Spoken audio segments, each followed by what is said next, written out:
Continuamos en Sin Distancias, un espacio para la educación y la cultura realizado desde la UNED, la universidad pública que está más cerca de todos. La UNED se asoma todos los días de la semana a las ondas a través de Radio 3, una cita diaria con programas y propuestas que tienen que ver con los estudios que pueden seguirse a través de nuestra universidad. También se pueden escuchar estos programas en canal.uned.es, en YouTube UNED y en el podcast de Radio Televisión Española. En este espacio, dedicado a filología, tratamos de temas que tienen que ver con lengua y literatura, aspectos que pueden venir bien a estudiantes y a todos aquellos interesados en temas culturales.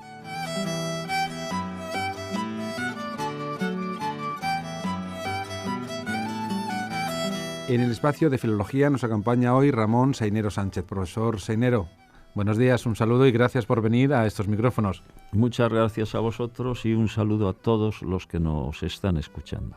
El profesor Ramón Sainero, si no lo conocen, os lo comento yo, es profesor emérito de la Facultad de Filología. Él es profesor de literatura celta e irlandesa en el Departamento de Filologías Extranjeras y sus Lingüísticas. Es director del Instituto de Estudios Celtas y miembro fundador de la Asociación Cultural Hispano-Irlandesa. Toda una vida dedicada a estos estudios. Ha publicado un montón de artículos que pueden acceder los alumnos, los estudiantes o los interesados en estos temas a través de la web. Luego diremos alguna dirección. Y es autor de varios libros sobre los que quiero recordar alguno. Por ejemplo, Los orígenes de la leyenda de Breogán, Orígenes celta del reino de Brigantia, la génesis de España. La literatura anglo-irlandesa, traducción del manuscrito celta, El libro de las invasiones, traductor de poesía celta. Otro libro, La huella celta en España e Irlanda, diccionario de mitología celta. Profesor Sainero, ¿queda algún elemento celta por investigar por su parte? Pues sí, quedan muchísimos. Actualmente estoy trabajando sobre un libro final de una trilogía que se ha empezado a publicar con la editorial Abada, que uno de ellos es Los orígenes celtas del reino de Brigantia, la génesis de España, que también está publicado en Estados Unidos en inglés con la editorial Académica Press, y otro libro de la trilogía con editorial Abada que he corregido segundas pruebas y espero que salga en varios meses, es Los orígenes históricos y culturales del celta hispano, que veremos sorprendentemente cómo podemos pronunciar, por lo menos así lo pienso yo, algunas frases primitivas del celta hispano. Y claro, esto parece sorprendente, pero bueno, luego leyéndolo pues se podrá ver. Y el tercer libro de esa trilogía, que actualmente estoy prácticamente terminando para entregárselo a la editorial, es El secreto de los visigodos, que es súper apasionante y enlaza con todo lo anterior. Es un campo en el que quedan muchas cosas por hacer, puesto que la idea de que si los celtas existen o no existen está tomando nuevos giros y nos vamos acercando a algo muy diferente, no a unos celtas monolíticos que aparecen repentinamente en Centro Europa, un poco no se sabe cómo, y que se extienden desde la zona sur de Alemania, podríamos decir, Suiza, por el resto del continente, cuando lo que estamos viendo es que estas gentes primitivas, celtas o no celtas, pero que hablaban una lengua celta, que la lengua celta existe y se habla en Irlanda, que es lengua nacional de Irlanda, en Gales, se habla en Escocia, se sigue hablando en la Bretaña francesa, es una lengua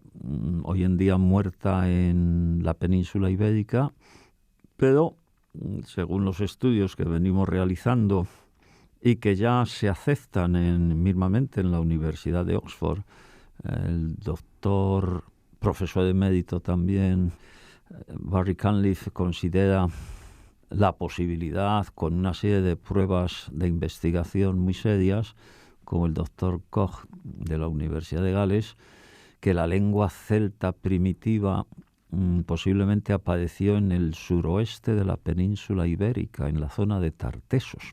Una posibilidad apuntada en mi libro La huella celta en España e Irlanda, publicado hace 25 años, y hablábamos de que el alfabeto primitivo de Tartesos es igual a las runas primitivas con las que escribían los celtas en las Islas Británicas y los germanos en otras zonas. Entonces, claro, todo esto desbarata la idea de que los celtas son originarios casi por generación espontánea de Centro Europa, porque sí.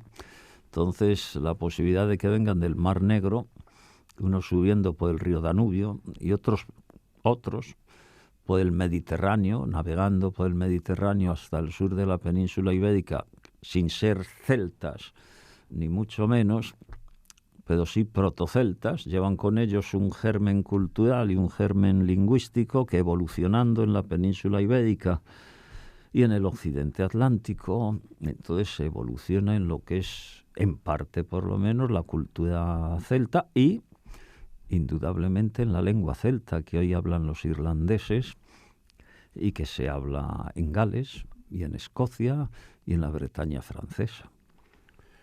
Pero vamos a centrarnos ahora en el tema que había propuesto para el día de hoy, profesor Ramón Seinero, que me dio por título La herencia española en la independencia de Escocia. A mí le he de reconocer que cuando menos el título me resultó chocante o curioso e interesante. Para fijar un poco los datos, el referéndum de independencia que se produjo en Escocia en septiembre de 2014 arrojó unos resultados de el 45 estaban a favor, 55 en contra. Después del referéndum hay estudios que consideran que ahora, en esta situación, más del 50% hubieran votado a favor en estos días. ¿Estoy en lo cierto? Sí, por lo menos así lo dicen los periódicos que yo he leído y que hemos leído todos. Vamos a ver, he hecho un prólogo referente a estos estudios de los celtas y su origen en la zona del Mar Negro y no en el centro de Europa, que aparecen así de repente, para conectar después con este tema que ofrezco hoy sobre la herencia hispana en la Declaración de la Independencia de Escocia, puesto que curiosamente, en el siglo XIV, la situación de Escocia no era de un 45% que querían la independencia, era la gran mayoría del país. Obviamente, sin estadísticas y referencias serias, no podemos decir el 100% de los escoceses, pero la gran mayoría de Escocia quería la independencia.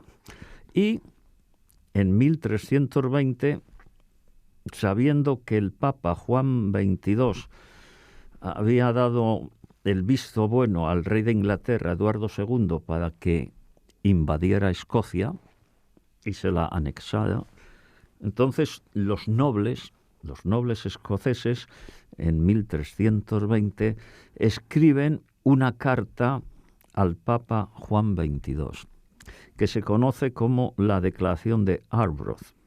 En esta carta, con máximo respeto al Papa y sus deseos de ser independientes frente a Inglaterra, se declara en abierta rebeldía contra Inglaterra y piden la ayuda del Papa que no se la dio.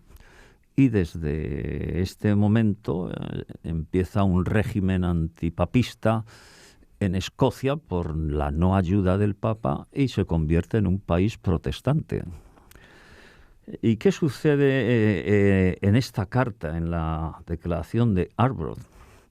Ellos dicen que no son ingleses y no pueden ser ingleses porque ellos son descendientes de los habitantes de la península ibérica. De ahí la relación que da en el título, la herencia española y la independencia de Escocia. Efectivamente, y la carta lo dice. El documento es una declaración oficial de las firmes creencias de un pueblo que busca perfilar su destino mirando a su pasado histórico, como podemos ver en un pequeño fragmento que voy a leer en un minuto o menos. Empieza diciendo: Santísimo Padre y Lord de Jesucristo, Señor de Jesucristo, refiriéndose al Papa, Lord John, por la suprema providencia, divino pontífice de la Santa Iglesia Romana y Universal, sus humildes y devotos hijos Duncan, conde de Fife, Thomas Randolph, conde de Murray, señor de Man y Anandal, Patrick Dunbar, conde de Marsh, Malice, conde de Strathern, Malcolm, conde de Lenos, William, conde de Ross, Magnus, conde de Caithness y Orkney, y William, conde de Sutherland, y 27 nobles más van firmando la carta y terminan diciendo: Santísimo Padre y Señor, sabemos y conocemos por las crónicas y libros de los ancianos que, entre otras famosas naciones, la nuestra, de los escotos, ha sido agraciada con amplia fama. Viajaron desde la gran Escitia por el mar Tirreno y los pilares de Hércules y habitaron durante largo tiempo en España.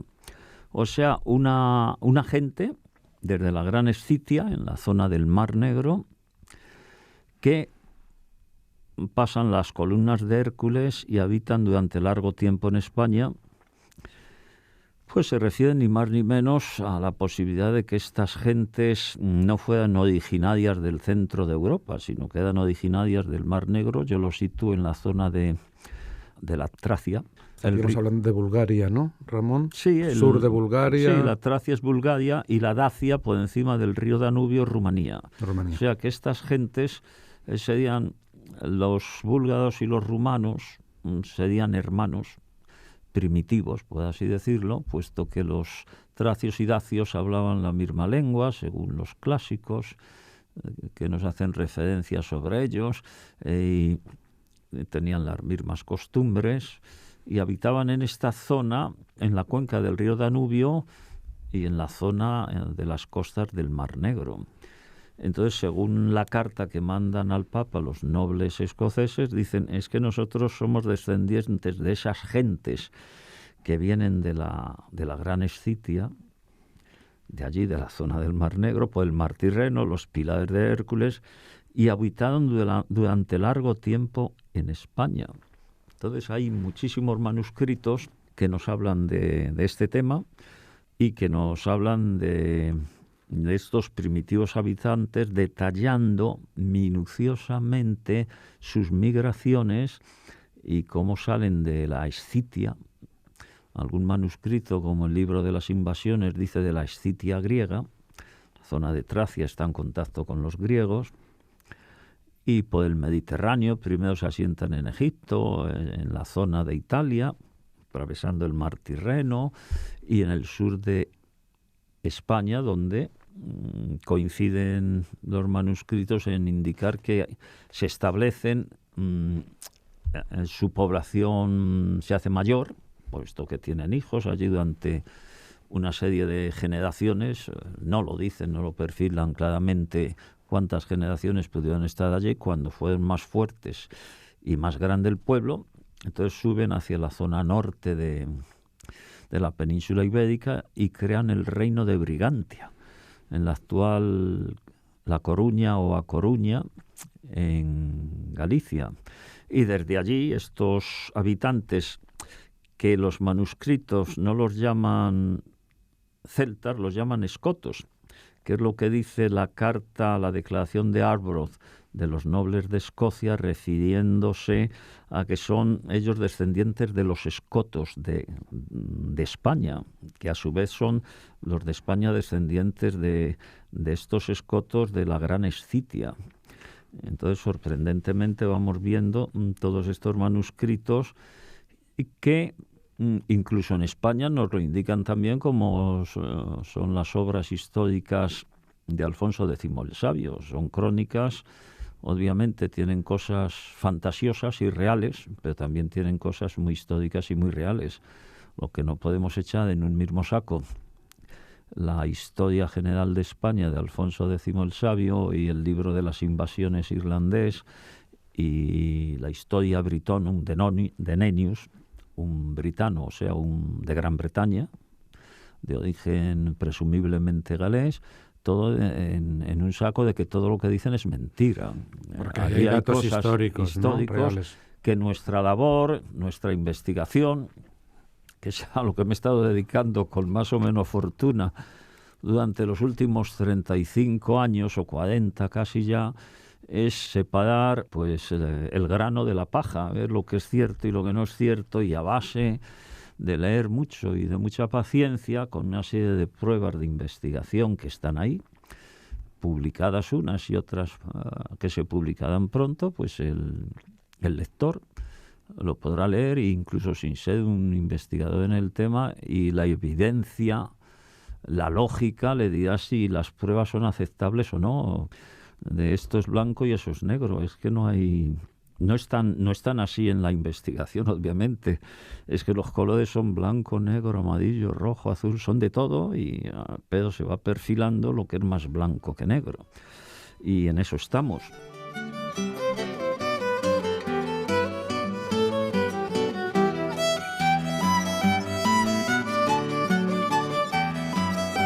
Si se han incorporado tarde a escuchar este espacio, les recuerdo que estamos en un espacio de filología dentro del programa Sin Distancias de la UNED, y que estamos hablando de la herencia española en la independencia de Escocia. El profesor que nos acompaña es Ramón Sainero, es profesor emérito de la Universidad a Distancia de la UNED, profesor de literatura celta e irlandesa en el Departamento de Filologías Extranjeras y sus Lingüísticas, y autor de varios libros de investigación en los que quiero recordar Los orígenes de la leyenda de Briogan, la literatura anglo-irlandesa, traducción del manuscrito celta, libro de las invasiones y de poesía celta, entre otros. El título de hoy es La herencia española en la independencia de Escocia. Me parece muy interesante porque ha dado una fecha clave, la declaración de Arbroath, de los nobles de Escocia, al Papa Juan XXII. 1320, ¿verdad? O sea, con fecha concreta, frente a las pretensiones de Eduardo II de Inglaterra, que quería anexionarse Escocia. He hablado un poco de los orígenes también, o de los posibles orígenes, desde el Mar Negro, cómo se liga luego con la instalación de los escotos, ¿se les llamaba? Escotos, efectivamente. En el suroeste de la península ibérica, pero luego las últimas referencias está más ligado a lo que es Galicia, al Breogán. Sí, efectivamente. Breogán y el reino de Brigantia, que se dan los brigantinos, que los manuscritos los llaman escotos, pues embarcan y se dirigen a Irlanda y la conquistan. No solamente Irlanda, sino presumiblemente, aunque ya ahí los textos no están tan claros, también después de asentarse en Irlanda, pues conquistan parte de Gran Bretaña. Vamos, históricamente sabemos que los irlandeses fundan un reino en la zona de Gales y centro-oeste de Inglaterra, hasta cerca del actual Londres. Un reino que estuvo con gran fuerza en el lugar, y la zona de Escocia también fue conquistada por los irlandeses escotos, que de ahí viene el nombre de Escocia, de estos escotos, puesto que los manuscritos no los llaman celtas, y a los habitantes en España de Brigantia no los llaman celtas, los llaman escotos. No dice de los brigantes españoles, dice de los escotos españoles, pero sí en la zona norte de Inglaterra tenemos el antiguo reino de los brigantes también, y que lucharon contra los romanos y al final fueron sometidos por ellos. O sea que este reino de Brigantia en España y reino de los brigantes en Inglaterra, según parece por los trabajos realizados, tienen muchas referencias, aunque claro, pruebas de investigación no tengamos demasiadas, pero también tenemos el tema de los silures hispanos, que también habitaron Gales, y nos lo dice Tácito también, y vamos hilvanando y tomando datos y separando el grano de la paja, y entonces todos estos datos van formando una montañita que muestra unas evidencias claras y sorprendentes. Para conectar con la declaración de Arbroath, este escrito de todos o casi todos los nobles de Escocia que mandan al Papa para ser independientes frente a Inglaterra en 1320, voy a leer una parte en la que aparece claramente España, y en el escrito que mandan al Papa, escrito en latín, nos dice, voy a leer unas cuantas palabras en latín y luego ya lo pongo en castellano. Empieza diciendo: Esquimus Sanctissime Pater et Domine et ex antiquorum gentis et libris colligimus, quod inter. Santísimo Padre y Señor del mundo. Esto es lo que dicen los nobles de Escocia. Yo diría que todos, pero nunca se puede decir todos, porque siempre hay un garbanzo por ahí que dice que no. Santísimo Padre y Señor del mundo, por los antiguos hechos y los libros conocemos lo siguiente. Entre otras egregias naciones, la nuestra, de los escotos, fue de las emblemáticas, los cuales desde la gran Escitia por el mar Tirreno y las columnas de Hércules pasaron y vinieron a España entre las tribus más fieras durante muchos años y no pudieron ser conquistadas por nadie, no importa lo bárbaras que las tribus fueran. Vinieron después de 1200 años del tránsito del pueblo de Israel, asentándose y conquistando el territorio en Occidente, habiendo sido expulsados todos los britanos y pictos. Britanos y pictos se refiere a las Islas Británicas. O sea que lo pone clarísimo, y así lo consideraban prácticamente todos los nobles de Escocia y obviamente todo el pueblo escocés, que su origen era español.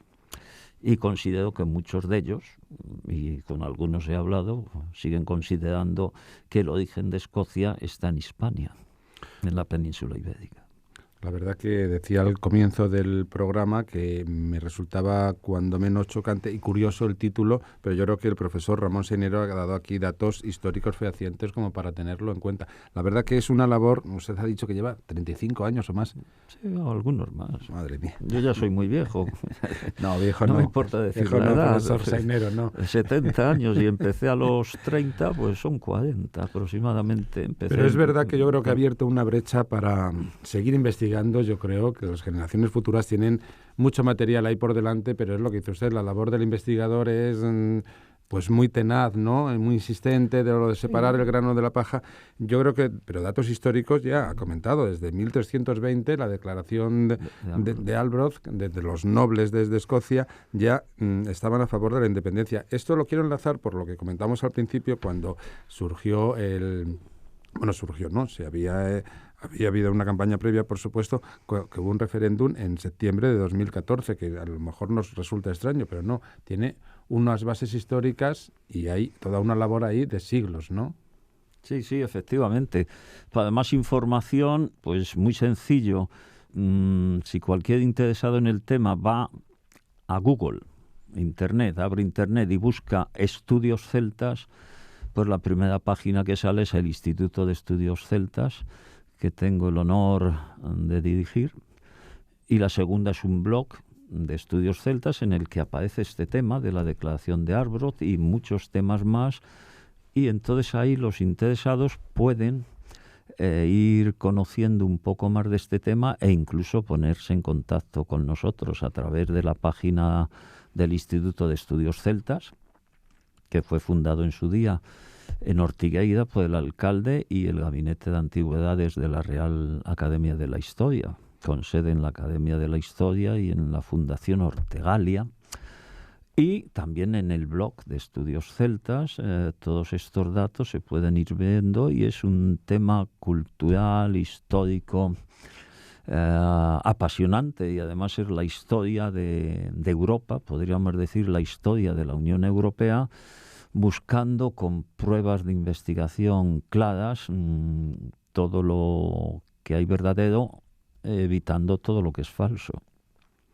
Y eso es una labor que se sustenta desde hace años por parte del profesor Ramón Seinero, del Instituto de Estudios Celtas, y que yo creo que además, basándose, aprovechando, ¿no?, las nuevas tecnologías, Internet y todo esto, los blogs, que además yo creo que puede aportar ideas nuevas, ¿no?, a la gente que... Efectivamente, y todos los que quieran contactar con nosotros, en un trabajo serio, porque luego hay gente todo, apasionada que bueno, si son apasionados y lo hacen seriamente, pueden buscar cosas, estudios, investigaciones muy interesantes. Y entonces estaremos encantados de estar en contacto con ellos. Muy bien, pues bueno, como queda dicho por el profesor Ramón Seinero, el tema no se cierra aquí, ni mucho menos. Yo creo que esto da para hablar muchas más veces. Seguiremos hablando de ello. Yo le quería proponer hacer un próximo programa también sobre un tema relacionado con los estudios celtas. Ya que he mencionado a los escotos de Escocia, que son los primitivos habitantes de España, que crean la ciudad-estado de Brigantia, La Coruña, Betanzos actualmente, pues el próximo tema podría ser sobre estos escotos, su origen en el Mar Negro y cómo llegan a la península ibérica, y después cómo los hijos de Mil de España desde Brigantia conquistan Irlanda. Ese puede ser un tema muy bonito. Bueno, pues emplazado queda, y habrá un segundo programa dedicado a este tema tan interesante como nos propone el profesor Ramón Seinero, que recuerdo que es profesor emérito en la Facultad de Filología de la UNED, profesor de literatura celta e irlandesa en el Departamento de Filologías Extranjeras y Sublingüísticas, y que pueden contactar con él si quieren a través de, si entran en Google, ya dicho, escribiendo Estudios Celtas, la primera página, y la segunda también es el blog del profesor Ramón Seinero. Ahí pueden contactar con él. Y la página del Instituto de Estudios Celtas. De Estudios Celtas. Eso. Pues nos vemos en una próxima ocasión aquí. Pues muchas gracias, Miguel, y muchas gracias a todos los interesados en escucharme, y que si les interesa el tema intenten hacer lo que yo, separar el trigo de la paja y vean lo que puede ser cierto y no lo es. Muchas gracias a todos. Esa es la primera labor de un buen investigador. Muchas gracias. A ti.